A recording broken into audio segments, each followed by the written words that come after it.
Close your eyes. Forget everything you know about the desert. Today, we are not looking at ruins. We are traveling back 4,500 years to see Egypt exactly as the pharaohs saw it. This wasn't just a kingdom. It was a 3,000-year experiment in reaching for the divine. Our first stop, the Giza Plateau. But look at the pyramids now. They aren't gray, they are blinding white. The Great Pyramid was capped in solid gold, reflecting the sun like a second star on Earth. At its feet, green gardens and busy canals stretch to the horizon. This is a lush paradise. Fact, for nearly 4,000 years, this was the tallest structure on Earth, an eternal mountain of stone. How did they move 2-ton blocks? It wasn't slavery, it was a national symphony of labor. Every block was a prayer.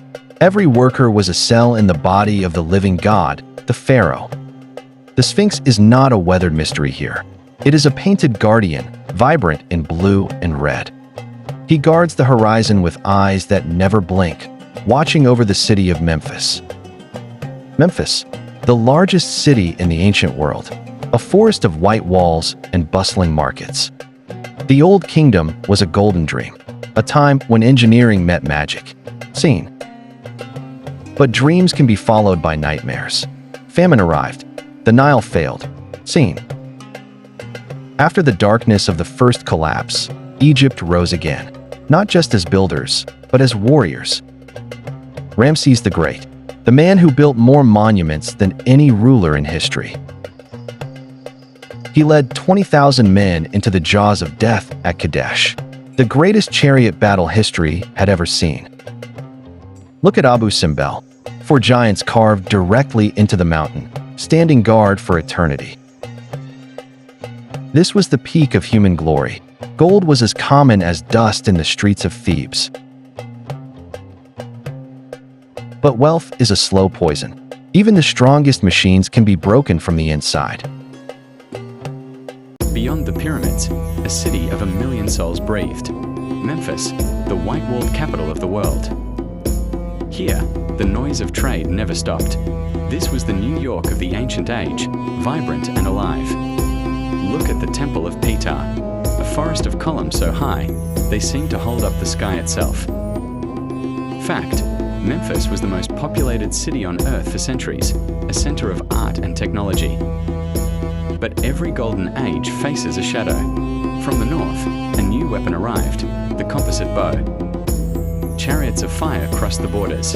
For the first time, the invincible Egypt was shaken. They had to adapt or perish. The Egyptians took the wheel and turned it into a weapon of God. The new kingdom was born, an era where the pharaoh was no longer just a builder, but a general. They marched to the Euphrates. They claimed the gold of Kush. The empire reached its zenith. Wealth flowed into the Nile like a flood. This was the moment of Ramses the Great. Beyond the gold, Egypt was a land of spirits, a place where the living and the dead shared the same table. Look at the Temple of Karnak, a forest of stone, where every column is a library of the gods. This is the Hypostyle Hall, 134 giants standing 80 feet tall, once vibrant with the colors of life. Why the obsession with the body? Because without the vessel, the soul, the Ka, could never find its way home. The mummification process was a 70-day masterpiece of chemistry and prayer. They removed the brain but kept the heart, for the heart held the truth of a person's life. We move to the Valley of the Kings, a hidden city of silence designed to hide the pharaohs from time. Inside these mountains lie the most beautiful galleries ever painted, books of the dead written in gold. But gold attracts shadows. Grave robbers hunted the spirits of kings for a single piece of silver. Even the gods were changing. A young king named Akhenaten tried to erase thousands of years of tradition. He worshipped only the sun. For a moment, Egypt was monotheistic, but the old gods were patient. After his death, the names were chiseled away. Order, Marat, was restored by a boy named Tutankhamun. His tomb remained a secret for 3,000 years, a time capsule of a world that refused to be forgotten. But the world outside was growing. Iron empires from the north were looking south with envy. Alexander the Great arrived not as a destroyer, but as a son of a moon. He brought the light of Greece. He founded Alexandria, a city of white marble where the greatest library on earth was born. 500,000 scrolls, the wisdom of the ancient world, held in a single building by the sea. The Ptolemies ruled for 300 years, and then came the last, and perhaps the greatest, Cleopatra. She spoke 9 languages. She wasn't just a beauty, she was a brilliant politician playing a deadly game. She charmed Julius Caesar and Mark Antony, trying to keep Egypt independent from the Roman machine. The Battle of Actium changed everything. The Egyptian fleet was crushed by the iron will of Rome. In 30 BC, the sun set on the Pharaohs. Cleopatra chose death over a Roman cage. Egypt became a province, a granary for Rome. The language of the gods began to fade into silence. For 1,500 years, the desert did its work. Sand swallowed the Sphinx up to its neck. The world forgot how to read the walls. The pyramids became mysteries, seen as mountains built by giants. Fact: for centuries, people ground up mummies to use as medicine, unaware they were eating kings. But the stone waited. It held the truth until we were ready to listen again. Now, let's leave the past behind. It's time to see what remains of this eternal dream today. Prepare yourself. This is Egypt now. Egypt was not just a land of the living. It was a civilization designed for eternity. For every palace of stone, they built 10 palaces for the soul, the house of eternity. The ritual: the priests were the guardians of the bridge. They turned flesh into iron and spirits into stars. Inside the Valley of the Kings, the walls come alive. The Book of the Dead is not a story, it is a map.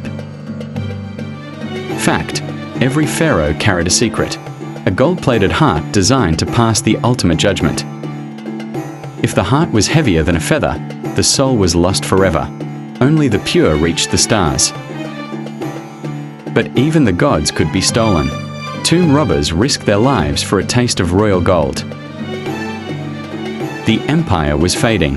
The Iron of Rome was at the gates, and Egypt had one last card to play. Cleopatra, a queen who spoke 9 languages and fought like a lioness for her crown. After her, the desert took everything back.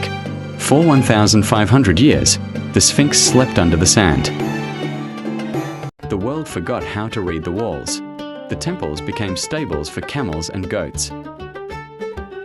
Look at this column in Karnak. Today, it is grey, broken, and silent. But look again.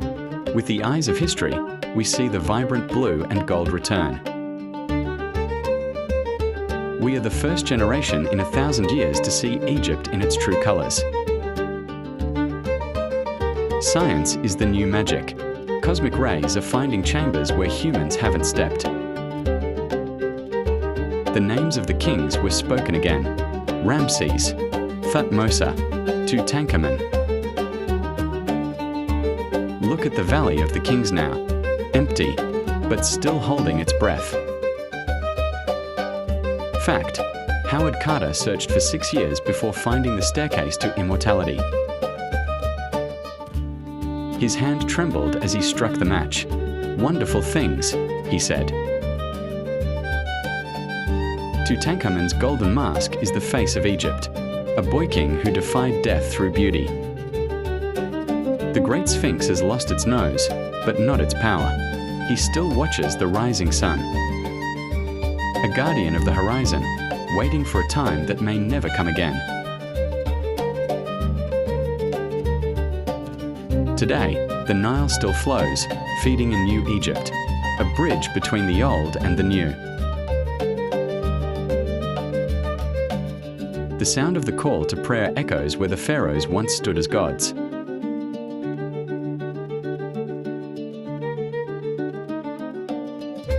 The cities of mud have become cities of concrete. 1 million souls still call this land home. We are obsessed with Egypt because it proves that humans can defy time. Their obsession with eternity became our window into the past.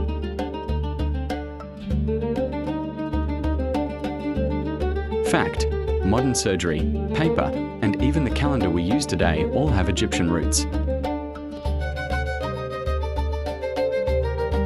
Every time we reach for the stars, we are repeating their dream. Rome fell, Greece faded, but Egypt is eternal. A civilization so powerful, it refused to be forgotten. A design meant to last forever. They didn't build for their time. They built for ours.